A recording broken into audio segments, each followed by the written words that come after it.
e hoje o conteúdo está imperdível.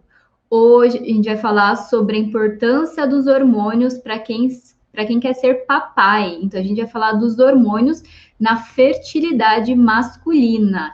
Então, quem quer aprender um pouco mais sobre esse assunto, quem quer entender um pouco mais como é que funciona o aparelho reprodutor masculino, porque a gente precisa aprofundar um pouco mais nessas informações para a gente entender como é que esses hormônios são importantes, como é que eles atuam. Meu nome é Vanessa, eu sou nutricionista e especialista em fertilidade masculina, tá? Agora eu estou junto com a Mônica, a gente está unindo forças para ajudar aí os futuros casais, aqueles que querem tanto ter o tão sonhado positivo.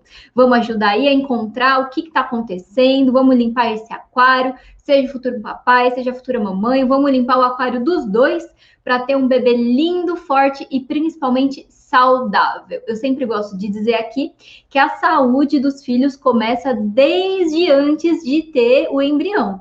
Então, é na qualidade do espermatozoide, é na qualidade do óvulo, é na qualidade do organismo da mulher para receber esse embrião que vai determinar a saúde dele até a idade adulta, certo? Como é que funciona o sistema reprodutor masculino? Comparado ao feminino, o masculino é muito mais simples, né? Ele não é tão complexo como o feminino. O feminino tem muitas variáveis, tem muitas questões, né? Inclusive, não é à toa que culturalmente, né, essa questão do engravidar, essa responsabilidade ficou sempre em cima da mulher. E agora a gente já está vendo que não, que precisa aí do homem, o homem é 50% da gravidez. Então, se a gente tem a mulher com 50%, a gente precisa olhar para esses outros 50% também, tá? Então, é muito importante a gente entender como é que o organismo de cada um funciona, tá? O sistema reprodutor masculino, ele é regulado por hormônios, assim como o da mulher. Alguns hormônios têm o mesmo nome, né, e uma função semelhante, né, embora não seja igual, porque desencadeia respostas diferentes, mas a gente vai ver aqui que os hormônios que tem na mulher também tem no homem. E aí fica até mais fácil de você entender, as futuras mamães que entraram agora no método, por que na nossa lista de exames tem a lista para mulher e a gente fala para o homem também serve essa.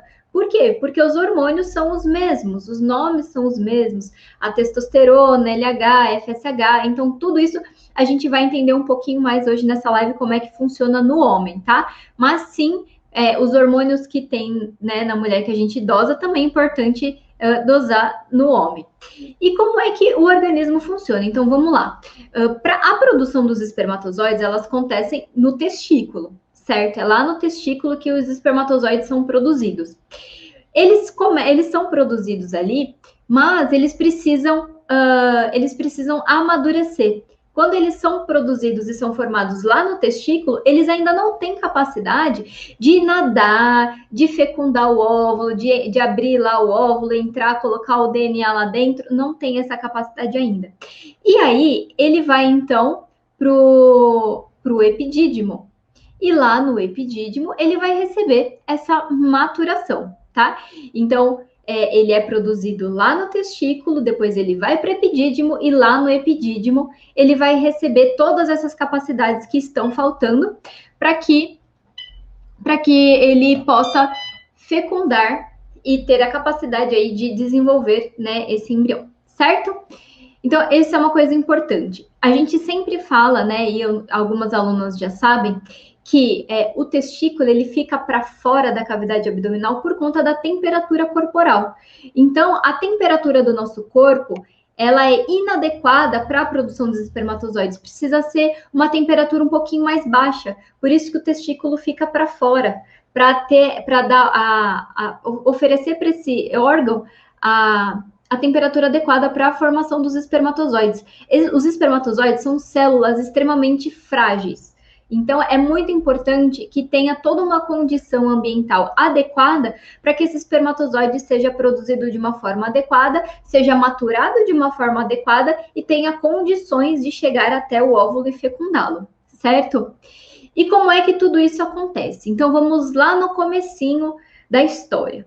Quem começa, quem estimula a produção dos espermatozoides é um hormônio super famoso, principalmente nos homens, que é chamado de testosterona. Então, a testosterona é o hormônio-chave para regulação da espermatogênese, da formação dos espermatozoides.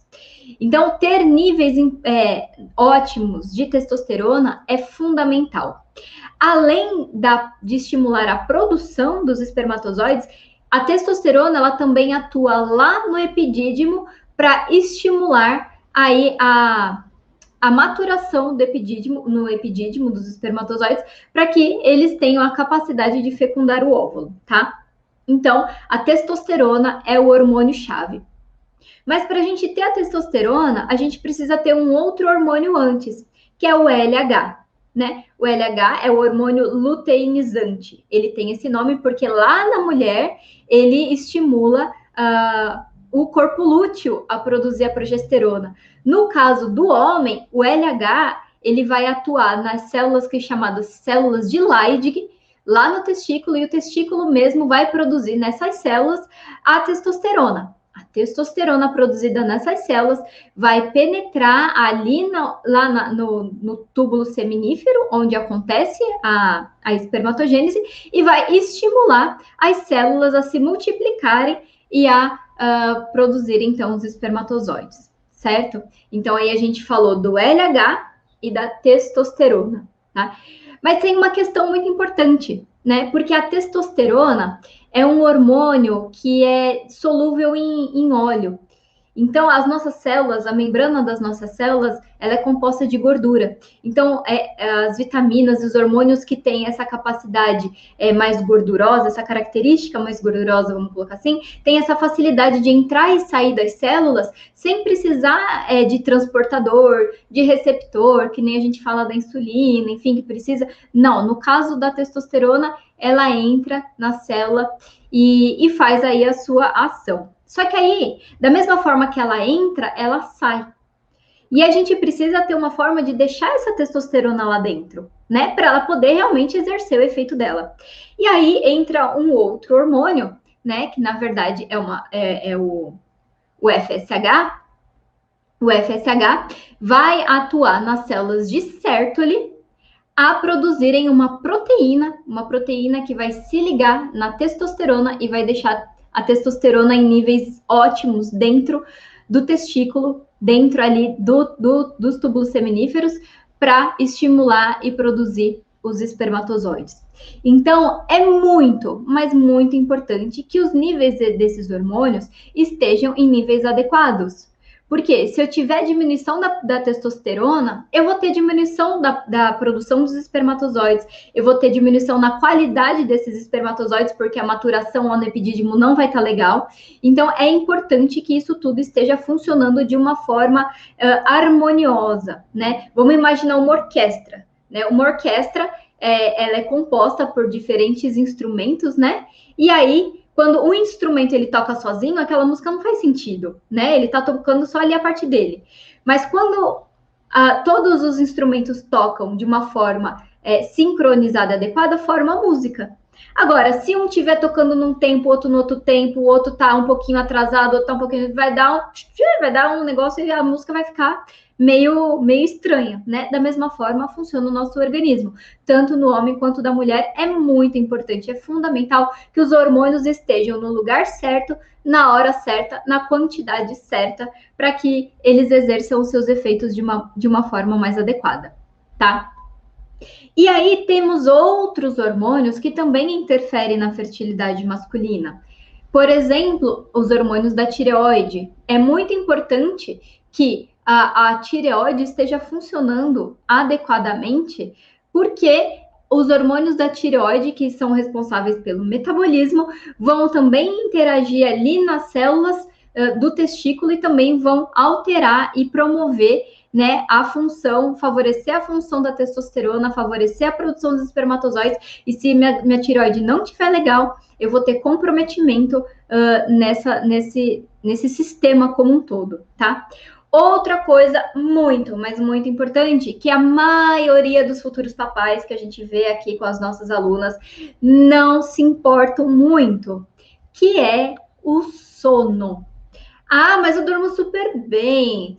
Não, não tem problema, pode dormir super bem, mas que horas você vai dormir, né? A maioria dos futuros papais vão dormir lá depois da meia-noite, assistindo Netflix, mexendo no celular, vendo filme, vendo isso, aquilo. E aí, a gente tem o comprometimento da produção de um hormônio que chama melatonina, né? A melatonina é um hormônio que é produzido no escuro, à noite. Ou seja, a gente precisa daquele ambiente escuro para que a melatonina seja estimulada e produzida. É o hormônio do sono, é aquele que vai dar o sono. E por que dá o sono? Porque é a hora de regular e fazer a manutenção de todo o nosso organismo. Imagine uma máquina, né? Chega uma hora que você tem que desligar ali a chavinha, a máquina para de funcionar para que você vá lá e faça os seus ajustes. A melatonina é o hormônio dos ajustes. Então, durante a noite, a gente dorme e ela vai lá e ela regula todos os outros hormônios, né? Então, ela é um hormônio chave ali, ó, para dar aquela regulada. Precisa melhorar aqui, precisa melhorar ali, certo? Então, tanto na tireoide, quanto na hipófise, quanto nos testículos, enfim, em todo o nosso organismo, a melatonina regula os hormônios. Então, tá aí mais um hormônio importante para a gente prestar atenção. Então, futuros papais, super importante dormir cedo, tá? E de preferência aí sem luz, sem interferência do celular, de televisão, para não dificultar, para não, né, atrapalhar esse ajuste fino que a gente precisa ter no nosso organismo para que a gente tenha uma boa regulação, uma boa fertilidade, tá? E aí tem uma outra questão, eu vou falar de um outro hormônio agora, que também super interfere na fertilidade, na regulação desses hormônios. E assim, essa condição, ela às vezes é banalizada um pouco pelos homens, que é o estresse, né? Eu não tô falando daquela situação estressante, né? Que dá aquele nervoso, que dá aquela explosão, que aquilo é uma coisa passageira, né? Isso é algo pontual. Isso não vai comprometer a fertilidade, né, a longo prazo. Por quê? Porque quando a gente está numa situação que a gente fala de luta ou fuga, né? A gente precisa decidir. O que a gente vai fazer agora? E aí o corpo fica agitado, a mão começa a suar, o coração começa a bater mais forte. Para quê? Para levar oxigênio para o nosso organismo, o pulmão também, a respiração começa a ficar mais forte, né? Para a gente decidir, para a gente ter aí a solução do que fazer, né? Esse é o estado de luta ou fuga, esse é o estado de estresse. E isso é normal, isso é fisiológico para garantir a nossa sobrevivência, né? Mas essa condição de estimulada de uma forma crônica vai comprometer sim a fertilidade, tá? Por quê? Porque nesse momento, nessa situação de estresse, de condição de luta ou fuga, quem está mandando, quem está controlando essa condição é um hormônio chamado cortisol, tá? O cortisol, ele é o hormônio do estresse. O cortisol, quando ele aumenta, automaticamente acaba diminuindo os hormônios da fertilidade. Então, se eu tô numa condição que eu tô estressada, às vezes eu não tô reclamando com a esposa, eu não tô brigando, mas aquilo tá ali dentro, tá ali dentro. E você sabe que você tá assim. Isso, a longo prazo, vai diminuir os níveis de testosterona, vai diminuir a fertilidade, vai diminuir a produção dos espermatozoides, vai diminuir a qualidade dos espermatozoides, e aí, ó, o seu positivo tá cada vez mais longe. Então, a gente precisa desenvolver técnicas para modular aí o estresse, para a gente conseguir controlar esse estresse, para a gente diminuir os níveis de cortisol, que é o hormônio do estresse, e aí sim a testosterona e os outros hormônios vão conseguir fazer seus efeitos novamente, tá? Mas a gente precisa, então, ter esse equilíbrio. Vocês estão percebendo que eu falei de hormônio que estimula, eu falei de hormônio que regula e eu tô falando de um hormônio que inibe. Olha só quantos aspectos eu estou colocando aqui para vocês. E isso não envolve só alimentação. E é por isso que a gente, na limpeza do aquário, não fala só de alimentação. É por isso que a gente traz outros profissionais para agregar com a gente e mostrar quais são os benefícios das outras áreas, porque o nosso organismo é um só. Nós somos um só, né? É que para ficar mais fácil, vamos colocar assim, a ciência, né, dividiu a gente em bloquinhos, em caixinhas. E aí cada um se especializa numa caixinha. Eu vou nessa caixinha, eu vou nessa caixinha. Eu, por exemplo, fui na caixinha da alimentação. Eu e a Moni somos nutricionistas. Mas não tem como a gente ignorar, a gente pegar assim, só essa caixinha e não importa o resto. Não tem como, porque essa caixinha ela está sofrendo influência das outras caixinhas e ela também está influenciando as outras caixinhas. Então a gente não pode simplesmente pegar e falar assim, eu vou pegar só alimentação, aqui no método Futura Mamãe, Futuro Papai é só alimentação, porque é disso que a gente entende. Não, né? A gente entende, a gente enxerga o ser humano como um todo. A gente vai como profissional até o nosso limite, mas a gente chama outros profissionais para agregarem com a gente. Então a gente sempre estimula, por exemplo, a acupuntura, né? A gente estimula a procurar ginecologistas da medicina funcional, porque tem essa visão mais geral, mais do ser humano como um todo e não dividido em caixinhas, assim como endocrinologista, né? Não sei se vocês viram, semana passada eu tive com a Carol, que é a doutora Carolina, né? Ela é endocrinologista e ela mostrou aqui o quanto que é importante a gente ver o ser humano como um todo e não ficar fragmentando em caixinhas, certo? Então, vocês viram que, né, que temos vários hormônios regulando a fertilidade. Agora, como é que a gente pode melhorar? Como é que a gente pode modular? E aí vem, então, a limpeza do aquário.